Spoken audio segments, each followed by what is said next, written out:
Masalahnya bukan di friendly-nya, tapi di batasan yang gak pernah dijelasin.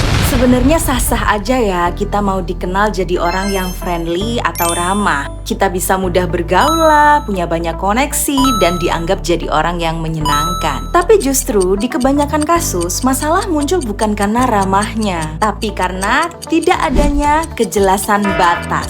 Ngomongin soal batas, kalau kita pinjam istilah psikologinya, ini dikenal dengan sebutan boundaries atau batas diri. Nah, menurut teori personal boundaries yang dikembangkan oleh Nina Brown, adanya boundaries penting untuk menjaga identitas dan juga kesehatan mental kita. Karena ini merupakan cara kita untuk melindungi emosi, energi, waktu, dan komitmen kita. Tanpa adanya batas ya, orang lain akan bebas menentukan sejauh apa mereka masuk ke hidup kita. Nah, bahkan di beberapa penelitian yang udah aku temuin, ini dijelaskan dampak friendly tanpa boundaries ternyata bisa bikin orang lain berharap lebih ke kita, pasangan kita merasa tidak aman, kita pun juga akan merasa kelelahan secara emosional, dan bahkan reputasi kita ini juga akhirnya ikut dipertanyakan loh guys. Karena ya nggak bisa dipungkiri, friendly tanpa boundaries itu bikin bingung loh guys, sumpah.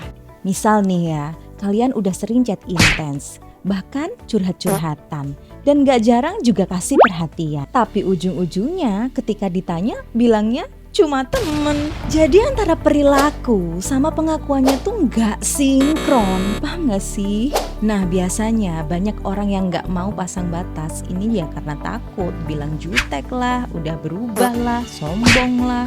Padahal batas itu bukan menyakiti orang, tapi menjelaskan posisi. Jadi kalau kamu mau tetap terlihat baik tanpa melukai siapapun, jangan cuma jadi friendly, tapi jadilah jelas. Karena friendly itu soal karakter, tapi batas itu adalah tanggung jawab. So, coba dong tag teman kalian yang masih sering kayak gini.